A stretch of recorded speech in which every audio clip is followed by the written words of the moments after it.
So there's this movement, and we've noticed this because of Rahm roast and the coffee, but there's this movement in shops and stores to be like adding almost experiences, and it goes kind of with the decoration, but it's like the next step. And so we've had a lot of when we were starting the brand Rahm roast, we thought like coffee shops might use it as like a top shelf pour over coffee. But what Yeah. we've found is that it's been the stores that want it have been like boutique stores or spas or like little community spaces. There's one in Spring Hill, Tennessee, outside of Franklin, that just opened up, and they are kind of like a community space, um, like health and wellness store, like mix. Like they have tables and stuff, but they just kind of have like local farmer produce stuff there.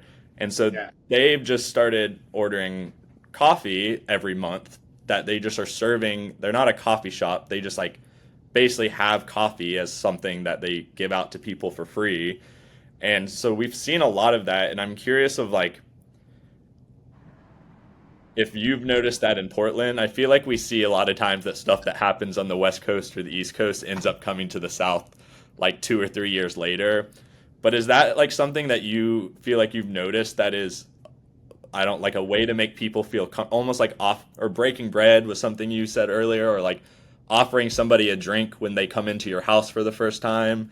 Is that the kind of like what is maybe pushing that or starting that? I think so. I mean, when you were talking about it, what I was thinking about, like about the time I moved here was when some of the coffee shops started adding, which was new for me.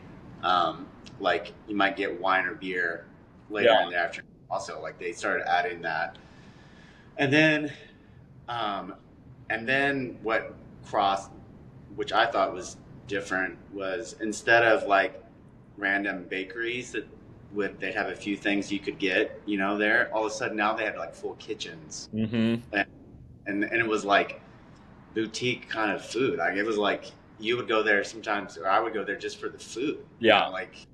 But it was really a coffee shop. Yeah. I mean, I can think of a place right now where um, it's Jocelyn makes fun of me as like the cookie. I'm not really a cookie person, but they've Yeah. got this one cookie that sometimes I just like I have to go there, and they have amazing coffee. And they have an open bakery Okay. that's connected to it, so it's like fully open. You get to watch the whole thing happen. Everything they make there is like out of this world. Yeah, I Like love it's that. That's like my dream. oh gosh, and there's a handful of places in town. There's like a new one in where I live, and again, like I know the person that owns it.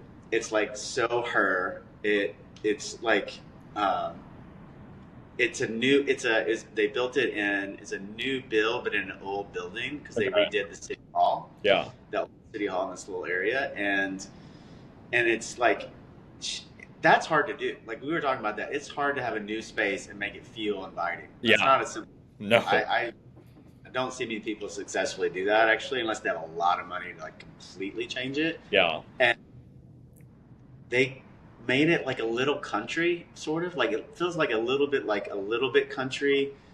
It definitely like a lot of worn things there, but very not like trendy feeling, kind of like things that feel like they could be your grandma's house, but like a little nice, if that Yeah. makes sense. And the food is off the charts, and uh, they're doing things, like they do things that some people get really upset about, where like they add 20% into the price, so you don't tip there. Yeah. But it's like all the things work because what they did is they created an environment where they have all these employees, so you're always being engaged, Yeah. and everyone there is nice, and so like you feel like taken care of. The food's amazing, the bakery's amazing. It's like it's just an experience, Yeah. It's like when I want to go and like have this experience of being taken care of, I often go there Yeah. because that's the feeling. And like they actually ask you like, "What are you doing today?" And they wait to find your answer. You Yeah. know what I mean? And to me, like that is the newest thing that I find is happening here is places are hiring more employees, which kind of goes in the face of like what I see happening in other places. Uh-huh.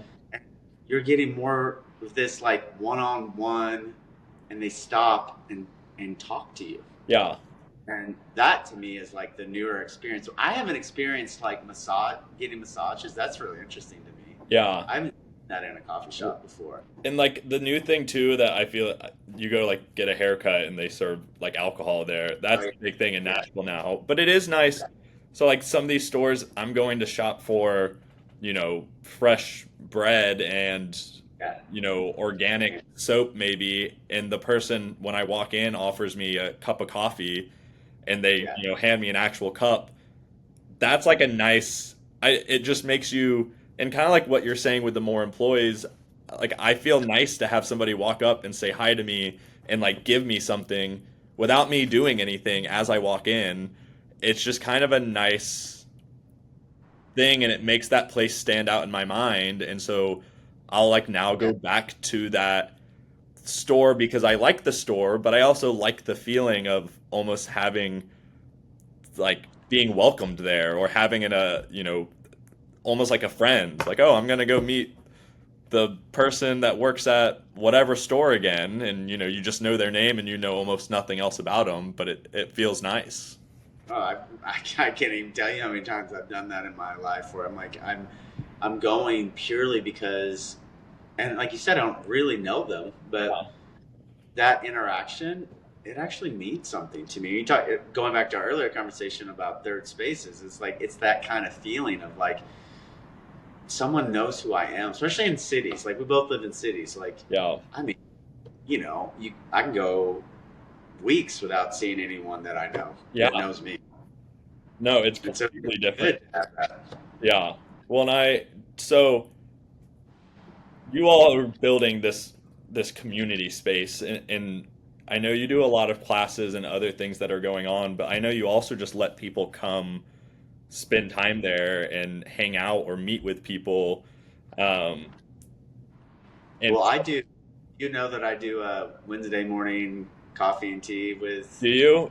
no agenda at all. And it just is like sitting there and having conversation and talking.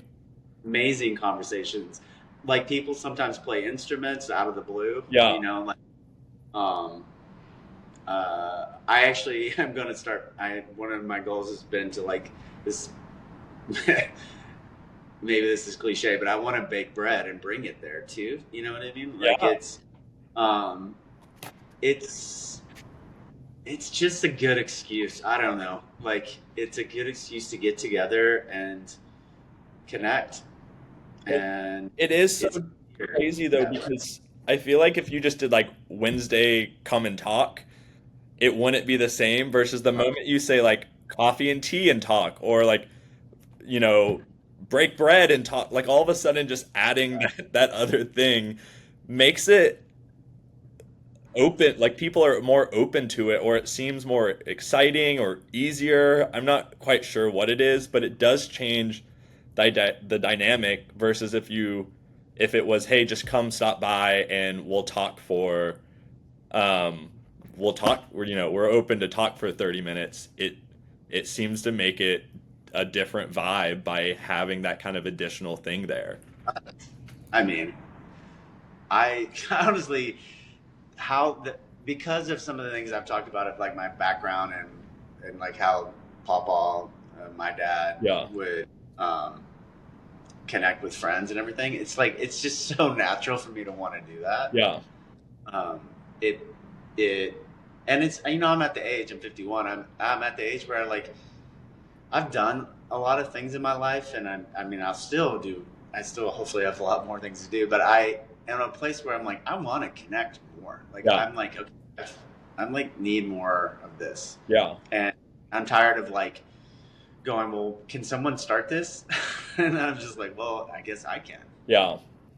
I You know? think that is, and I think that's something I need to learn. And Kelly and I have kind of talked about this too, of like, we wish so much that some of these things would go on. And like, we love having game nights with friends. We love going to trivia nights or going to a coffee shop. Yeah, My best friend Dylan and his wife Branda, there's a farmer's market where there's coffee and then like other stores, and we just walk around, and two out of the four of us get coffee. Kelly sometimes will.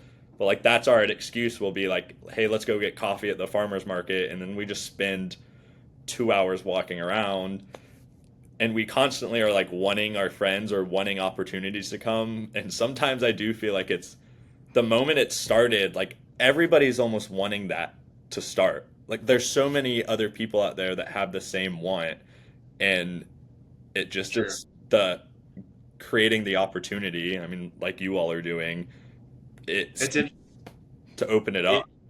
it. Yeah, it's like I have a friend who this actually he sort of reminds me of you a little bit, and he just decided he was in the tech field and he was in between jobs and he just decided I'm gonna he hand drew a flyer. It was actually kind of a cool hand. It's a good draw, but it was like cool because it was like very natural and Yeah, homespun. And he just said, "Come get coffee from 7 to 10 in my porch." yeah, And I've gone a few times, and it's like it's like you never know what kind of conversation you're gonna get. But I don't. I'm with you. If he just said, "Hey, come talk," some people would, but yeah, it's not as easy. It's like it like opens a door and it makes it a little bit easier to walk through yeah, when you have something like that. yeah. It is a little like in some ways it's a little sad sometimes that we have to have an excuse to do that. And I don't think everybody does, but I think part of it is COVID and part of it's our just society today. I think a Yeah, lot of us have it almost like detrain or untrained us on how to be social, and so sometimes 100. you need an excuse to do it now. Yeah, yeah. I think that did. I don't talk about that much anymore, but I do think that lives in this all our psyches. Like it. We were taught to like walk across the street if someone was walking down the sidewalk on Yeah. our side. And it's you live with that every day for 2 Yeah, years, longer for some areas. It's yeah, hard to it's not anybody's fault, it's just as hard to like deprogram that. yeah. I actually think that's why like these conversations are happening more now because people are. I think we're far enough away from it, and we also miss connection in this way we maybe remember it Yeah, happening before that. And I think people like that's the thing. If you want to ask me what's the thing I'm seeing out here is that there's all these different kind of spaces. A little bit like what you were saying that space in Franklin where it's like a bunch of different things. yeah, That's what I'm seeing out here, where people are like combining all these different things that they're into to create a space where, honestly, I don't know if they would say it, but what it seems like is a space where there's more connection. yeah. And I And coffee and tea and all those bread, even uh anything like that, is like it's a place where you feel like, oh, it's home almost. yeah, there's this farmers market stand or this stand at a farmers market, and they do honey, and they have like little honey sticks they give samples of, and the amount of times I've stopped by there, and just because I want a honey sample, and I've ended up buying, and I know samples is a thing people have done forever, but like it is just nice to like, and I love honey, so like I need honey constantly anyways. It just is nice though, like having stuff like that, and I talk with the guy, I don't even know his name, which makes me feel bad. I need to ask his name next time. Um, but I just, it's a fun space, and I like how he set up his booth, and I like to go get there because there's honey samples sometimes. Yeah, yeah. I mean, I think a lot of what we're talking about is like these different things are it's like almost excuses to connect. Yeah. It's like we almost kind of want an excuse to Uh-huh. like to help us go, oh yeah, I'll do that, or I want to do that Yeah. No, that is beyond just true. like I'm gonna talk. Yeah. And it's the excuse to do it. And then once that started, I think at the, like deep down, and I think kind of our soul wants to do that. Like, I think we have a yearning for it, and we just need to kind of get it over that. And then once it's open, it feels more comfortable and normal, like it should be, once you kind of get over that first step. Yeah, yeah. I think that's why I've come to appreciate all those things. Like, I don't see them as like, sometimes people will say like, oh, men need a crutch to like be able to connect. I'm like, who cares? Like, They're connecting. it, to connect, like, I mean, I'm usually like, good. Yeah, That's no, I would agree.